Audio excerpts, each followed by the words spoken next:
Bienvenidos a Biblia y Esperanza. Mi nombre es Marco Sánchez y de la mano de nuestros colaboradores te invitamos a redescubrir la palabra del Creador a través de la lente hebrea.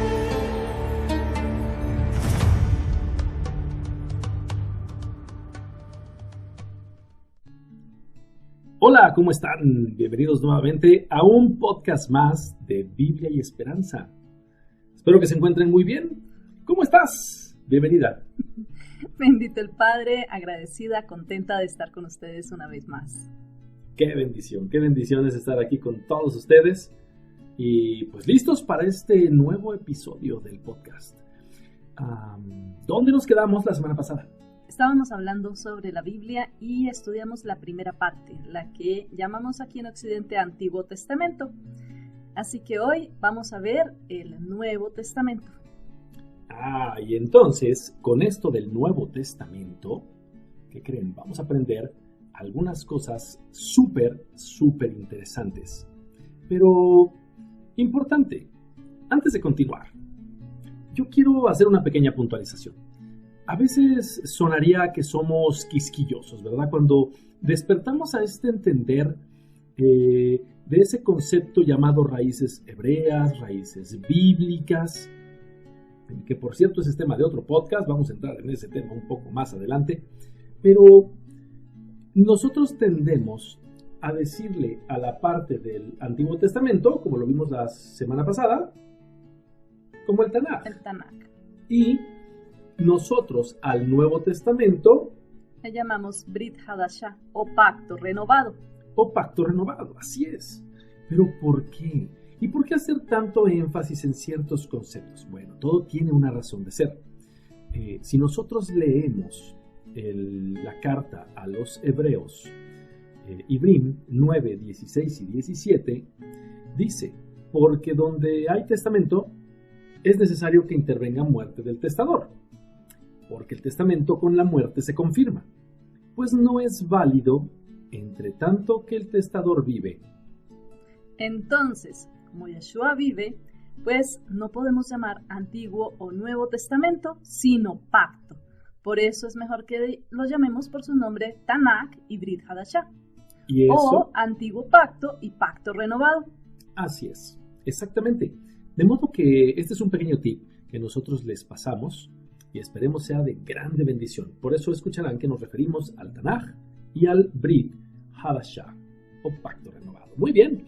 Sorprendente las cosas que uno va entendiendo y van siendo de bendición a todos los que vamos entendiendo estos nuevos caminos. Bueno, pero viene una pregunta. Así como en el Tanaj nos hicimos el cuestionamiento de qué partes lo conformaban, este pacto renovado surge igual. ¿Qué partes lo conforman? Pues aquí es donde tenemos las buenas noticias, lo que nosotros comúnmente llamamos los evangelios. También tenemos historias de la asamblea primitiva, la cual normalmente la conocemos como Hechos de los Apóstoles. Luego, las epístolas o cartas de Shaul, que es Pablo, las epístolas generales, y finalmente contamos con el libro de Revelaciones. ¿Se le tradujo como en Occidente? Apocalipsis. Apocalipsis. Aunque bueno, en inglés también se le llama Revelations, ¿verdad? Es revelaciones. Pero bueno, de modo que vamos a ir adentrándonos un poco en cada una de estas secciones y vamos a maravillarnos con lo que nos podemos encontrar. ¿Cómo ves? Empecemos por las buenas noticias. ¿Qué hay de interesante en esta gran sección del nuevo pacto, del pacto renovado? Es lo que a todos aquí en Occidente nos hace entender de qué se trata este libro de la Biblia o la palabra de Dios. ¿Por qué? Porque nosotros que estábamos fuera de todo este conocimiento anterior, histórico, pues no entendíamos la necesidad de un redentor. Pero en los evangelios, cada uno de ellos, 4 personas distintas, con perspectivas distintas, nos van a narrar todo acerca del Hijo del Creador. ¿Por qué viene? ¿A qué viene? ¿Qué hizo durante su tiempo en la tierra? ¿Cómo es el final temporal? ¿Y cómo asciende al cielo? Entonces, todas esas cosas nos van a narrar los evangelios. Oye, me llamó mucho la atención que mencionaste que fueron 4 personas distintas. Y entonces yo quiero pensar que estas 4 personas, algunas de ellas pues no se conocieron, ¿cierto? Tenemos a veces el concepto de que cuando escuchamos a estos hombres, Mateo, llamado Matillau en hebreo, tenemos también a Marcos o Mordejai, tenemos a Juan o Johanán y tenemos a Lucas o Luca. Automáticamente pensamos como que fueron 4 personas que estuvieron juntas en todo momento. Casi que se piensa que son 4 discípulos del Mashiach que andaron con ellos entre los 12. Exactamente, cuando en realidad no es así. Los únicos discípulos del Mesías fueron Mateo y Johanán.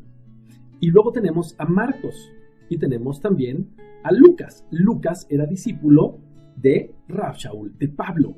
Y Marcos era discípulo de Kefa, es decir, de Pedro. Entonces, esto nos brinda una serie de perfiles en términos de comportamiento, de cómo veían la vida, de cómo la redactaban, con qué tanta elocuencia, con qué tanta finura en los detalles. Cada persona era diferente. De cómo atestiguaron la existencia real de este personaje extraordinario, maravilloso, que nosotros en Occidente conocemos como Jesús. Así es, y eso lo único que da es una gran riqueza a la narrativa que hoy le llamamos los evangelios. Pero, ¿qué más encontramos en estos textos? Los testimonios de los milagros que dejan muy claro el poder y que nos alientan a creer en ese Mesías, en ese Redentor, en ese Salvador. Y es que todo esto va acompañado de una majestuosa narrativa de su vida. Y no solo de eso, sino enseñanzas maravillosas del Maestro, así le llamamos, el Maestro. Es el gran Maestro. Y son enseñanzas que nos reafirman todo lo que hasta este momento ha dicho. Es la parte interesante e importante, que aprendamos a ver que Él no vino a cambiar las reglas de juego, sino que vino a explicárnoslas más a fondo. Y ejemplos como ellos tenemos cuando nos señala, por ejemplo, el mandamiento de no adulterarás. No vino a quitarlo, a abolirlo, como teníamos el concepto, sino que vino incluso ni siquiera a ponerlo más severamente, sino a darnos la correcta interpretación. ¿Y qué dice? Bueno, dice que no solo adultera el que lo hace físicamente, sino solo por el hecho de mirar y codiciar en el corazón a alguien más, no solo de varón a mujer, sino de mujer a varón igualmente, ya en ese momento estás adulterando. Eso es tremendo. Y es muy interesante cómo cuando entendemos que la vida del Mesías es la reafirmación, como lo mencionaste muy bien, de todo lo que había sido escrito hasta ese momento. Es como si el Todopoderoso, y así lo entendemos, claro, vertiera toda la enseñanza dada en un ser humano, es decir, su esencia misma, y entonces anduviera entre nosotros. Eso la verdad es que es algo que al principio cuesta trabajo comprenderlo. Pero cuando llega de tu mente a tu corazón, ese comprendes perfectamente esa parte del Evangelio de Juan, que dice que la palabra era el Mesías.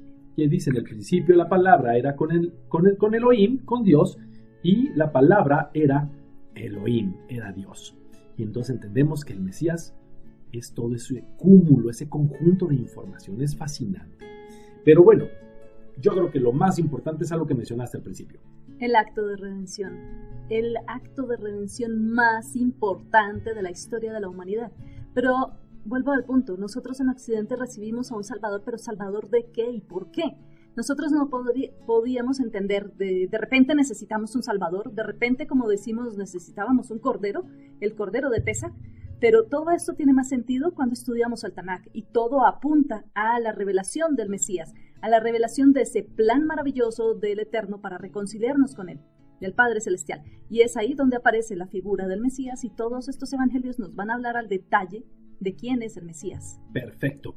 Y ahora, para aquellos que estén ávidos de escuchar estos pequeños términos nuevos en hebreo, las buenas nuevas en hebreo nos las referimos o las llamamos Besorá. ¿Ok? Muy bien, vámonos, porque esta fue solo la primera parte. Ahora nos toca hablar un poco acerca de la historia de la asamblea primitiva. ¿Qué hay aquí? ¿Qué nos aporta? Muchísimas cosas, pero de las más relevantes justamente es la promesa del retorno del Mesías, la cual nos brinda ¿qué? Esperanza. Y es que si nosotros leemos este texto, nos vamos a dar cuenta que dentro de esta pequeña narrativa, el Mesías asciende a los cielos. Es decir, no queda en los evangelios, queda en el libro llamado, o en el escrito de los Hechos de los Apóstoles, ¿verdad? Y ahí les dice, yo tengo que ir a mi Padre, pero les voy a dejar a alguien que los consuele. Y este es el Espíritu de Santidad. ¿Y qué crees? El Mesías, entendemos que una vez que resucitó, estuvo 40 días caminando con los discípulos. Y luego asciende a los cielos, pero les deja esta promesa. ¿Y pasan cuántos días más? 10 días más. Y en Shavuot o Pentecostés, como lo conocemos acá, entonces viene el derramamiento, el bautizo en el Espíritu Santo, el Ruach HaKodesh. Y esto les vino a dar una cantidad de poder que yo creo que ni siquiera comprendemos a cabalidad. Pero esto no fue todo. Aquí entra en escena uno de los perseguidores más jurados del Mesías. ¿Y terminó qué pasando con él? Terminó convirtiéndose en un gran seguidor, en un incansable pregonero del mensaje de salvación de ese Mesías. Fue parte también de lo que llamamos esa primera iglesia o la Kehilá. Así es, y nos estamos refiriendo exactamente a la figura de Pablo, Rab Shaul. O Rab Shaul, como lo conocemos también, ¿verdad? Pero si nosotros vamos un poco más allá, también encontramos en esta narrativa de esta asamblea primitiva el hecho de que había una unidad en conciencia, en mente, en corazón, no solo eso, en espíritu. Y a ellos se les llamaba seguidores del Nazareno, o también aquellos que pertenecían a la secta del camino. Pero bueno, esos son temas para otro podcast. Así que vamos ahora a hablar un poco acerca de esta figura. Este hombre que tanto persiguió a los discípulos del Mesías y que era respaldado por las autoridades. ¿Sí? Nos referimos a Pablo. ¿Qué podemos hablar de este hombre? De Pablo sabemos por él mismo hace como una especie de autobiografía y entonces nos narran que es un gran rabino en Israel, un hombre que tiene muchísimo conocimiento. De hecho, él sabía de memoria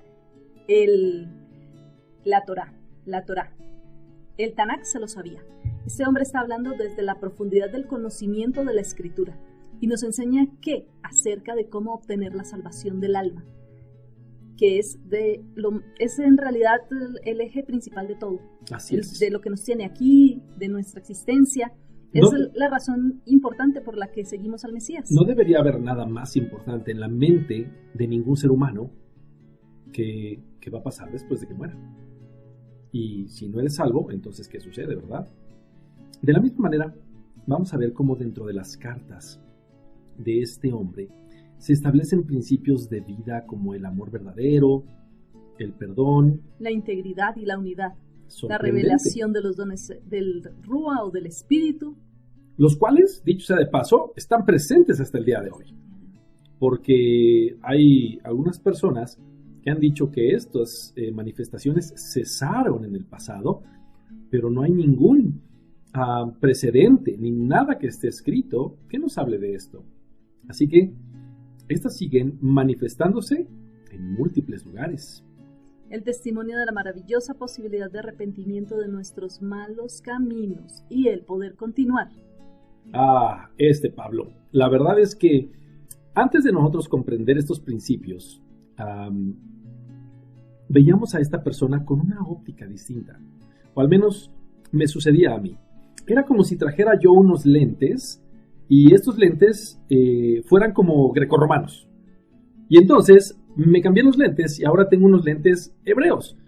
Y esos lentes me permiten ver a ese hebreo, a ese israelita, a ese descendiente de la tribu de Benjamín, a ese lobo. ¿Por qué? Porque a ese rabino. Claro, porque él era un discípulo de Gamaliel o de Gamaliel. Es sorprendente. Cuando se codeaba con los principales. Sí. Justamente ellos les daban las cartas para ir a perseguir en el momento en que era opositor del Mesías y de su mensaje. ¿Y qué pasó? Cuando él se vuelve seguidor del Mesías. ¿Qué pasa con todas estas personas que lo apoyaban? Le dan la Desafortunadamente, espalda y lo persiguen ahora a él. ahora lo persiguen. Pero hay algo muy particular con Pablo, o Rab Shaul, como lo llamamos. Y es que hemos venido hablando, y todavía faltan partes de la palabra del Eterno, y sobre ningún escritor en particular se nos hace una advertencia excepto de este. No se nos advierte sobre un Moshe, no se nos advierte sobre alguno de los profetas que escriben cosas tremendas y fuertes, revelaciones impresionantes. Ni tampoco sobre todos los escritos del rey David, del Melech David. Ninguno, excepto de Pablo. Así que, si bien es necesario leer, investigar y estudiar, es también muy importante hacer lo que acabas de mencionar, ponernos los lentes hebreos y entender quién es el que está hablando, para no descontextualizar sus palabras. Totalmente. ¿Y quién es el que da esa advertencia? Pedro. Pedro. O como lo conocemos en hebreo, Kefa.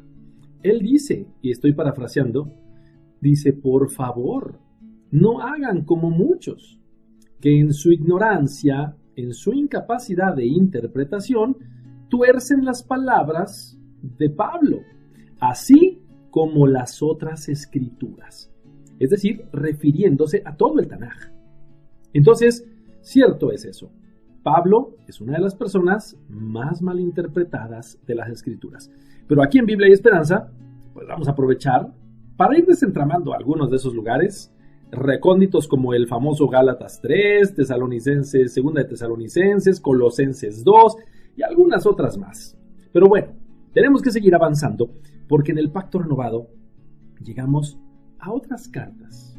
Y estas otras cartas normalmente las conocemos como las epístolas generales. Así Encontramos mucha sabiduría acerca de la fe y lo que significa hacer buenas obras. Porque no es bajo nuestro propio concepto, otra vez, estamos leyendo el manual de instrucciones, así que aquí encontramos lo que es ser buena persona, como diríamos nosotros, o ser buena gente. Así es. Se refiere a hacer buenas obras, pero las que están diseñadas desde el principio, como nos lo advierte. Y algunos conceptos bastante interesantes, como la perseverancia o la resiliencia, los cuales, cuando los vemos a la luz de personas que se enfrentaron a situaciones drásticamente más complicadas de las que muchos de nosotros enfrentamos, ellos tuvieron esa perseverancia precisamente, ¿verdad? Atravesaron por la prueba y siguieron adelante. Claro, sin dejar de lado advertencias muy puntuales, como aquellas que van en contra del engaño, la mentira, el chisme. El chisme. Ese es uno de los más peligrosos. Y aquellos que están sin fruto, los que no hacen buenas obras. Es correcto. Y precisamente hay una carta que es la carta de Santiago, ¿verdad? La carta de Santiago nos habla acerca del poder de la lengua. Vamos a adentrarnos en eso en algún otro episodio de este bonito podcast, pero tengamos cuidado con el poder de ese miembro tan pequeño, de esa lengua. Dice que inflama la rueda de la creación. Es tremendo.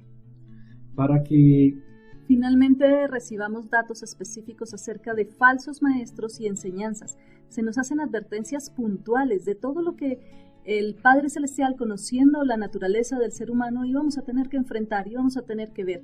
No todo lo que aparenta ser oro, todo lo que brilla, es oro. Exacto, y eso nos advierte la palabra. Y sorprendentemente, dentro de estas cartas, cuando las lees con la óptica correcta, hay unas cosas muy duras. Hay que ser como los de Berea. Hay que ser como los de Berea. Hay que corroborarlo todo. Todo. Así es. Con la escritura. Así es.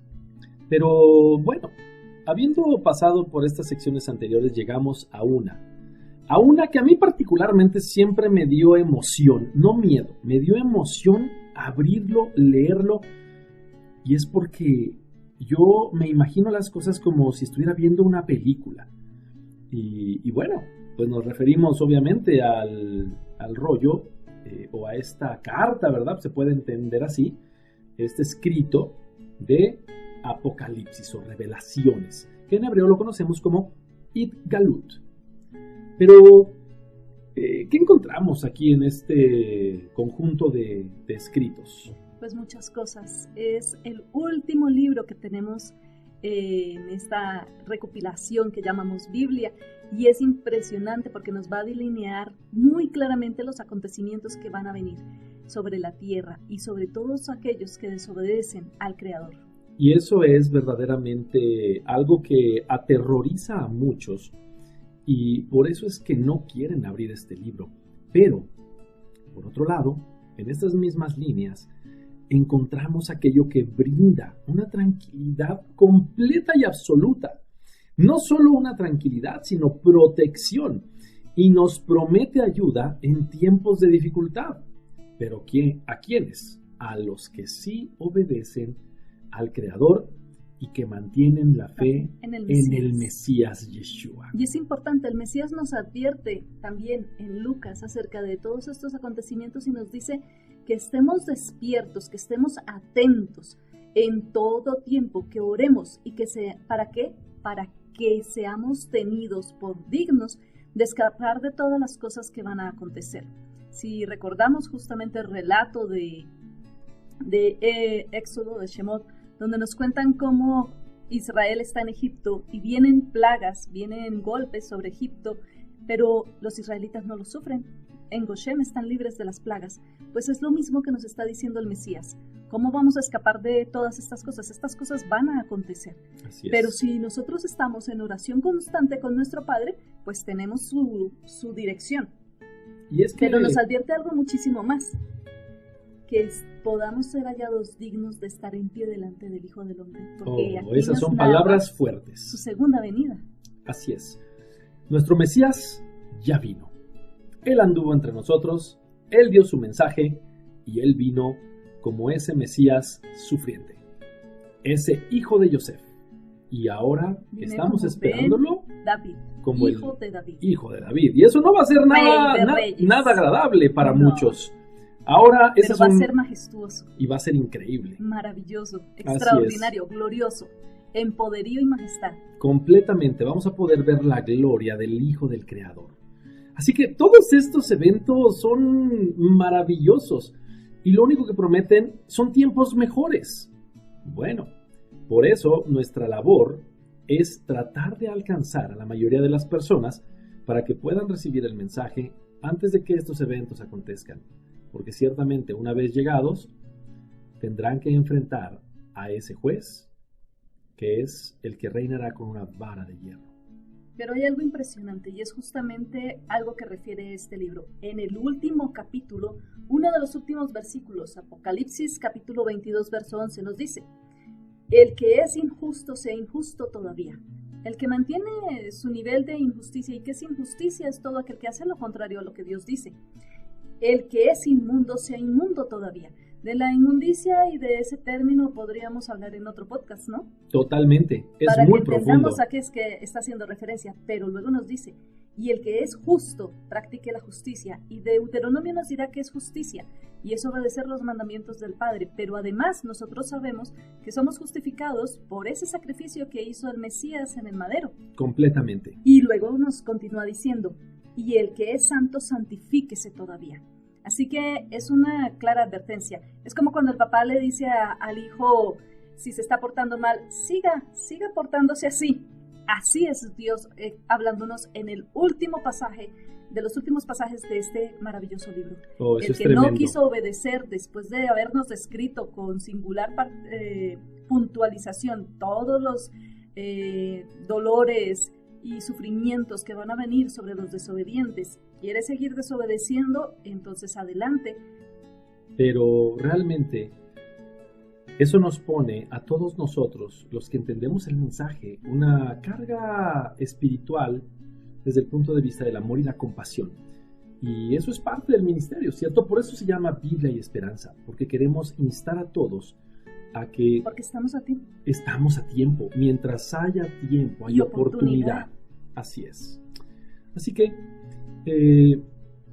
finalmente, podríamos seguir hablando tantas cosas acerca del pacto renovado, pero vamos a comentar algunas cosas muy puntuales acerca de lo que nos podemos llegar a encontrar en ese conjunto de escritos. Como por ejemplo, una de las pruebas fehacientes de que el Mesías era el Mesías es que tenía que realizar 4 milagros particularmente característicos. Y esto no mucha gente lo sabe. Claro, los hemos leído, pero no sabían que era algo muy importante. Uno de ellos era sanar y limpiar a un leproso. Y aunque fueron muchos, el hecho de que él haya sanado al primero sentó un precedente porque habían pasado siglos de que no se había sanado un leproso. Sorprendente. Sanar un ciego de nacimiento. Otro milagro extraordinario. ¡Oh! Alguien que nunca en su vida había visto. ¿Recuerdas el nombre de ese ciego? Bartimeo. Bartimeo. Pero sorprendentemente, y esto es tema para otro podcast, su nombre era Bartimai, el hijo de Timai. Y ahí hay gran revelación del por qué él pregonaba, por qué él gritaba, no pregonaba, él gritaba cuando oyó al Mashiach: Hijo de David, rescátame, sálvame, tú puedes. Estoy parafraseando, pero bueno, ahí hay también mucho que podríamos hablar. ¿Cuál fue el tercer milagro que era importante? Expulsar un demonio mudo. Y eso, tiene su tema. Para el cuarto, resucitar a alguien con 4 días o más de muerto. ¿Y quién fue ese hombre? Lázaro. Lázaro, su amigo. ¿Qué otras cosas podemos encontrar en este bonito texto? Como ya lo del dijimos, pacto se renovado? profetizan los tiempos finales y la importancia de un Israel geográfico en ellos. Completamente. No está desvinculado para nada esta última porción del inicio del libro. No, y de hecho, cuando termina Malaquías o Malají, empieza Mateo o Matillau. Es la continuación de esta historia perfecta, de esta historia de amor y redención. Pero finalmente encontramos algunas otras tantas cosas, como la definición de los actores en los conflictos de los últimos tiempos, cosas que están pasando al día de hoy. Además de que se habla mucho de huestes celestiales, ángeles y demonios, más que en cualquier otra parte de las escrituras. Y eso que a Ezequiel se le presentaron muchas manifestaciones de este estilo. Se avisa de manera puntual inclusive cómo debemos actuar y en quién confiar en los momentos más difíciles que están viniendo sobre la tierra. No vendrán, están viniendo, porque estemos de acuerdo en que no hay más ciego que el que no quiere ver. Sí, ya definitivamente son muchos los avisos y está más que claro. Se establecen además profecías que se están cumpliendo nuevamente. No hace falta sino ver titulares de algunas noticias de los acontecimientos que cada día y cada semana, este año particularmente empezó con noticias que nos sobresaltaban bastante. Oh, sí. Así que estemos atentos. Y no podemos dejar de lado el hecho de que nuestro Mesías se relata cómo él trascendió las leyes de este mundo en todos los ámbitos. Que quede claro, él no quebranta ninguna ley, él las trasciende porque es el creador. Y él camina sobre el agua, y él convierte el agua en vino, y él levita, él se teletransporta, y suena a veces hasta fantástico, ¿verdad? Pero fueron cosas que sucedieron. Y eso solo nos dice que él es el dueño y creador de todo.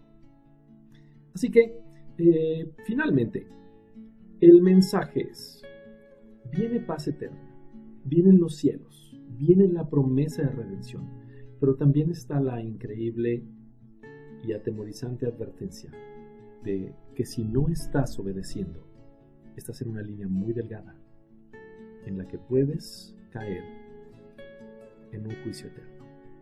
Y no queremos que eso sea para nadie. Así que, en realidad, como dijiste, es una carta de amor, es una invitación a entablar una relación estrecha, directa, íntima, profunda con nuestro Creador y su Mesías para salvación, para que continuemos esa linda relación en el momento en que nuestras almas trasciendan, exactamente, en su reino milenial. Así es. Todo lo que ha sido profetizado se ha cumplido. Así que no tenemos que tener duda alguna de que todo lo que falta también va a cumplirse. También se va a cumplir. Así que la invitación es grande. Y les dejamos esto en su mente. Si tú en este momento no conocías este mensaje, esperamos que sea de grande ayuda, de bendición y de revelación, y que el Todopoderoso te vaya llevando a comprender estos principios. Con esto nos despedimos. Creo que ha sido un podcast muy nutrido. Que el Eterno les bendiga grande y ampliamente, y nos estamos viendo en el siguiente podcast. Y que el Padre Celestial conceda que nuestros corazones reciban su palabra, su mensaje, que nos enamoremos de Él tanto como Él ha manifestado su amor y su fidelidad para con nosotros. Que nos permita hacer una buena decisión respecto de a dónde queremos que vayan nuestras almas en el mundo venidero. Y así como decimos y estamos acostumbrados a despedirnos, les decimos Shalom, Shalom, shalom. Shalom.